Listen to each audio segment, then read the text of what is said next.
Shalom to all. Today's daf is Yerushalmi Brachot daf Lamed Ches. We are starting at the top of the daf with the brand new halacha, and in the villain source of daf, it's Chav Vav Amud Aleph, the top of the daf with the brand new halacha. And today's daf is sponsored Lilu Nishmas, Mars Miriam Sarah Bas Yaakov Maisha. Her neshama should have an aliyah. Now we know that Midai Raisa, a Baal Keri, is only tummy to the extent that he's not allowed to eat truma or kachim until he's toivel and waits till sundown. That's called Harav Shemesh. However, Ezra Sefer was mitaken that a Baal Keri is not allowed to learn Torah, daven, or say brachas without being toivel. So Al Dala begins. The Mishnah tells us Baal Keri mahar belibai ve'enim mavarich loy lefanev loy lachreha. A Baal Keri, when it comes time for Shema, he just thinks it to himself. He's maharer it, and he doesn't make brachas before it or afterwards. And the Gemara is going to explain exactly what we're talking about. Balamazin, and in regards to food, mevarich lachreha ve'enim mavarich lefaneha, he makes a bracha afterwards. He benches, but not beforehand. Rabbi Yehuda says mevarich lefnein ulachrein. He makes brachas before and afterwards. So the Gemara says, Ma'u maharer, what does that mean he's being maharer? Our Mishnah says when it's time for Kriyas Shema, he's maharer to himself. What is he maharer? Brachas, the brachas of Kriyas Shema, brachas before and afterwards,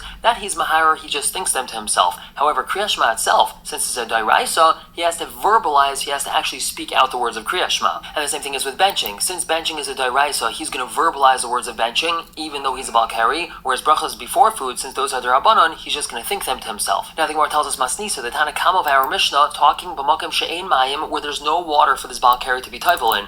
Rav Meir, and he's just like Rav Meir. The Tani, we have a brayso, Baal Keri she'ein mayim litbol, a Baal Keri that doesn't have water to immerse himself in. Harei Zecharia Shema, he says Shema, he verbalizes the words, like we said, ve'ein mashmiel aznai, but he doesn't make it heard to his own ear. Since according to Rav Meir, a person is yaitze Shema, even though he didn't hear himself saying the words, a Baal Keri should say Shema, however quietly, still keeping somewhat to the Takanas Ezra. And ve'ein mavarich lo lefanev lo lachreha, he doesn't verbalize the brachas before or afterwards. Divrei Rav Meir, that's Rav Meir's opinion. Now Chachamim, when the Chachamim say, they hold like Rabbi Yehuda in our Mishnah, Kairiyas Shema Mashmiel Aznav, he says Shema and he has to make it heard to himself. And he makes brachas before and afterwards. He has to not only verbalize Shema, but he also has to make it heard. That's because the Chamar of the opinion that a person's not yet to say Shema if he doesn't hear himself. And when they say Mevarch Lefanel Lachreha, that means he says the brachas quietly without hearing them. Now that we just mentioned the Baal Keri who doesn't have a mikveh to go to, so we continue in that vein. Tani, we have a brayso, Baal Keri chayla, a Baal Keri who's sick and he's not able to go to the mikveh. Shenaflu al teishas kav in mayim, the 9 kav of mayim were poured on him. What does it mean that they were poured on him? It means that he took a shower of 9 kav. He can't immerse in a mikveh of 9 kav. He had 9 kav of water poured on him. Or Vitar Shenaflu al Reishav al Rubai Shloishes Lugin Mayim She'uvin, someone who's tahar that had 3 Lugin of Mayim She'uvin poured on his head and the majority of his body. So Tir La'atzmai, they were matar him for himself, meaning he's considered tahar. Aval Eini Matias Ram Midei Chavasan, he's not allowed to be mighty other people in their chiyuv of benching or in Kriyas Shema or something else.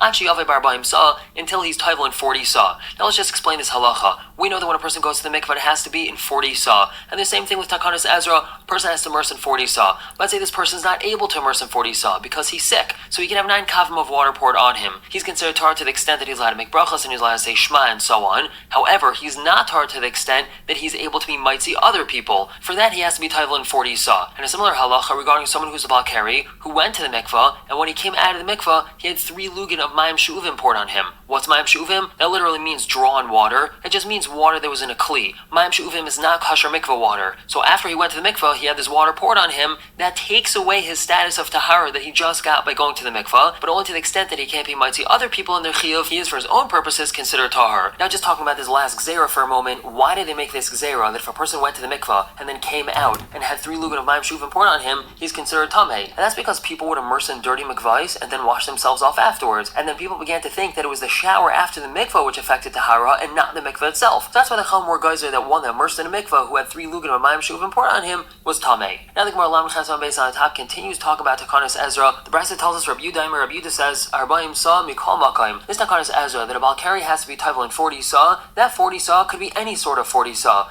Even if the 40 sa was made up of mayim she'uvin, a person could be toivel in that. If a person has any other sort of toma, he cannot be toivel in mayim she'uvim. But a person doomed to vilas Ezra, he's just trying to get rid of his status of a Baal Keri, so he's allowed to be toivel even in mayim she'uvim. Now what type of Baal Keri has to be toivel? Rav Yaakov bar Acha says the name Rav Yasa b'shem Rav Yeshua ben Levi, ein Keri el mitash shamita. A person is only considered a Baal Keri that he has to do tevilas Ezra if he had actual tashmish. If he didn't have tashmish, let's say he had accidental emission in the middle of the night, he would not have to be toivel. However, if Chana Amar, Amar, Vafilu Ras Atzmai Nez B'Chaloim. That's not so. Even if he saw himself in a dream, meaning he had a dream and accidental emission in the middle of the night, he's considered a Baal Keri that it would have to be Toivel. Now, Havin Bayon Meimar, they wanted to say Ubavad Miisha, that's only if he had a dream that he was having tashmish with a woman, but not if he was having tashmish with a man or with an animal in his dream. The takana doesn't apply to that type of Baal Keri. However, Rav Yon and Rabbi Yossi, Travai Hain Amrin, both of them say Vafilu Midavar Acher, even if his emission in the middle of the night came from a dream because he had tashmish with something else, not with a woman, he still would be chayav to be Toivel. Now we're going to ask a question on our first opinion. Taman Tanin, over there we learned in the Mishnah, Yom Kippurim Asr B'Achila V'Shtio V'Rechitza V'Sicho V'Nias HaSandal U'V'Tashmish Amita.